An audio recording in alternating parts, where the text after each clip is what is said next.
नमस्कार, सेहत के चौपाल में आपका स्वागत है। आज हम बात करेंगे ऐसी टेक्नोलॉजी के बारे में जिसके बारे में आपने सुना अवश्य होगा, लेकिन शायद पूरी जानकारी ना हो। हम बात करें सीटी स्कैन के बारे में। आखिर ये सीटी स्कैन होता क्या है? इसे क्यों किया जाता है? ये कितने प्रकार का होता है और इसे कैसे किया जाता है? ये सारे ज़रूरी सवालों का जवाब हम देंगे। साथ-साथ में बताएंगे क्या इसका हमारे शरीर पे कोई नेगेटिव इफ़ेक्ट भी पड़ता है? तो दोस्तों, अगर आपके परिवार में कोई सीटी स्कैन कराने जा रहा है, कराने की सोच रहा है या आप इसके बारे में पूरी जानकारी जानना चाहते हैं, तो वीडियो आपके लिए ही है। हम हर सवाल का जवाब देंगे आसान भाषा में, ताकि आपको पूरी बात समझ में आ जाए। और इस वीडियो को अंत तक जरूर देखें। अगर आपको लगता है कि ये जानकारी दूसरों के लिए लाभकारी हो सकती है, तो आपसे अनुरोध है कि वीडियो को लाइक और शेयर करते हुए चैनल को सब्सक्राइब अवश्य कर दीजिएगा।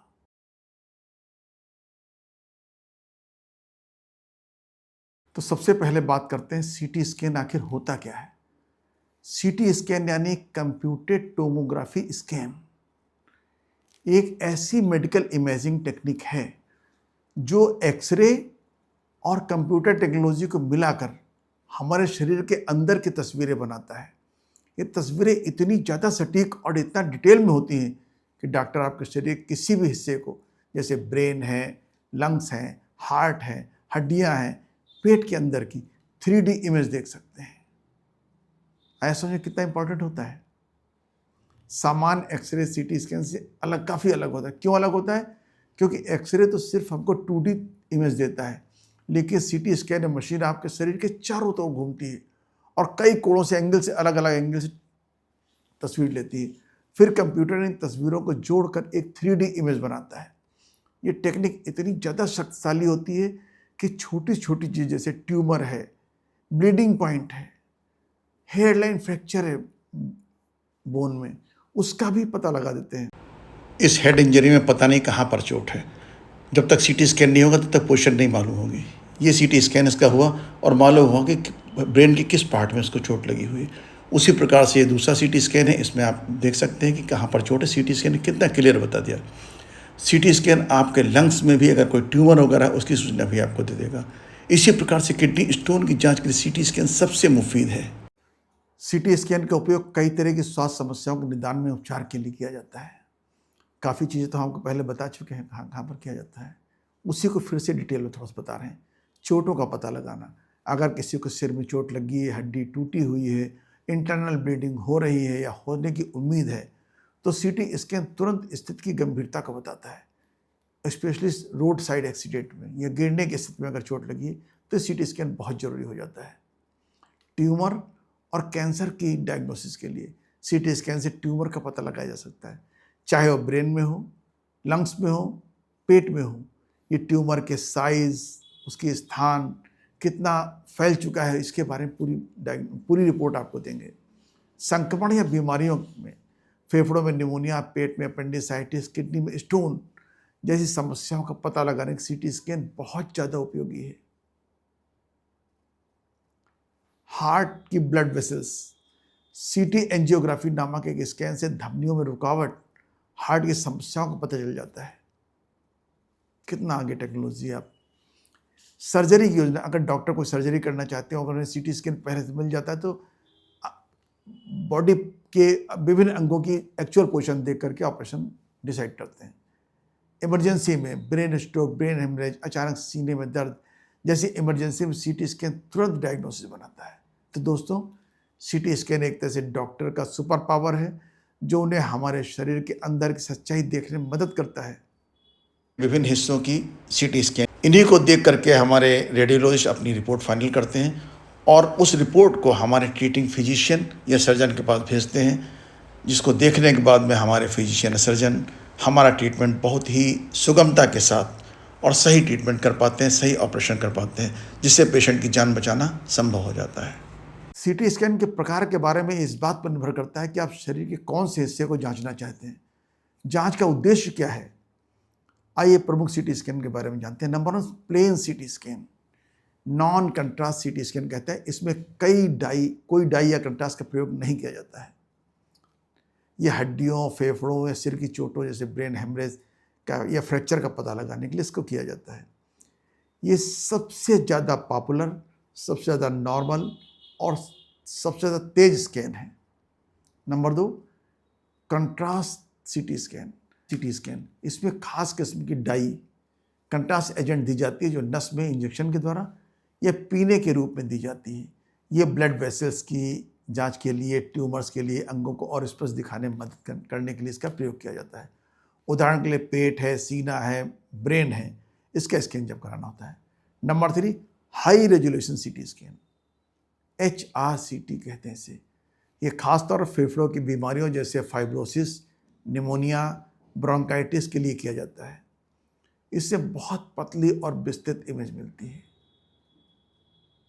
नेक्स्ट है CT एंजियोग्राफी। ये नई चीज़ आई है अभी मार्केट में।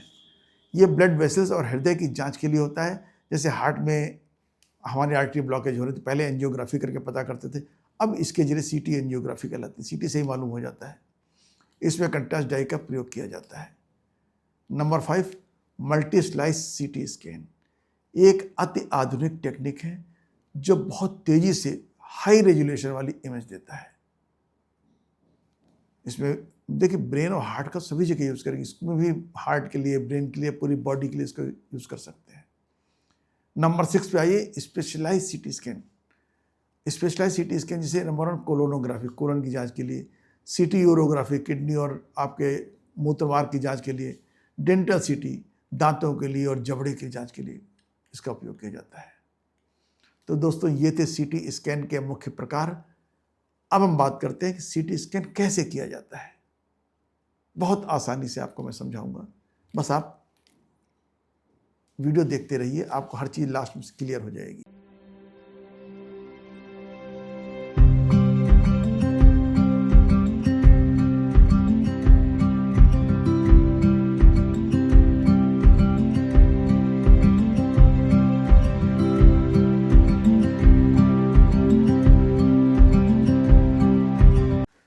CT स्कैन की प्रक्रिया बहुत ही आसान और दर्द रहित होती है। इसे समझने के लिए आइए स्टेप बाय स्टेप देखते हैं। Number 1, preparation. भाई इसकी CT स्कैन की भी तैयारी करनी पड़ेगी आपको। स्कैन से पहले आपको कुछ ना खाने की सलाह दी जाती है, कारण कि अगर आपको डाई वगैरह दी जा रही है, डाई से किसी को वोमिटिंग हो जाती है। कंट्रास्ट डाई अगर प्रयोग कर रहे हैं तो वोमिटिंग की संभावना, इसलिए आपको मना किया जाता है, कुछ मत खाइए। धातु की चीज़ें हैं, चाबी है, गहने हैं और बेल्ट है, घड़ी है, इनको हटाने के लिए कहा जाता है, क्योंकि इससे इमेजिंग में बाधा पड़ती, सही इमेज नहीं आती।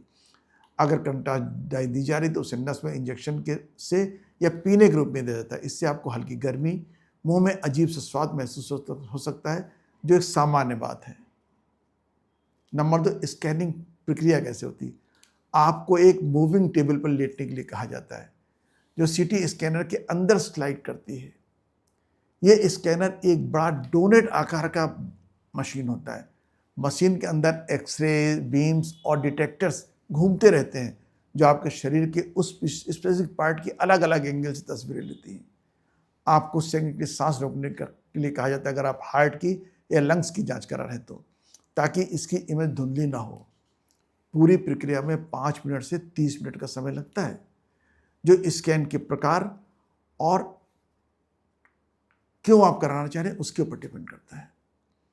स्कैन के बाद अगर कंट्रास्ट डाई का उपयोग हुआ है तो आपको खूब पानी पीने की सलाह दी जाती है, ताकि डाई आपके शरीर से बाहर निकल जाए। स्कैन की इमेज को रेडियोलॉजिस्ट देखते हैं, उसको विश्लेषण करते हैं और उसके अंदर फिर एक रिपोर्ट बना करके आपको दे दी जाती है। आप अपने डॉक्टर को दिखा लीजिए, जिससे एक डॉक्टर आपको बिल्कुल सही ट्रीटमेंट कर सके समय पर ही। अब बात करते हैं क्या CT स्कैन हमारे लिए सुरक्षित है कि नहीं सुरक्षित है। इतने सारे फायदे हैं, तो क्या ऐसा कोई नेगेटिव रोल भी, इफेक्ट भी है? जी हाँ, इसका हमारे शरीर पे थोड़ा सा नेगेटिव इफेक्ट है। हमारा रेडिएशन का जोखिम।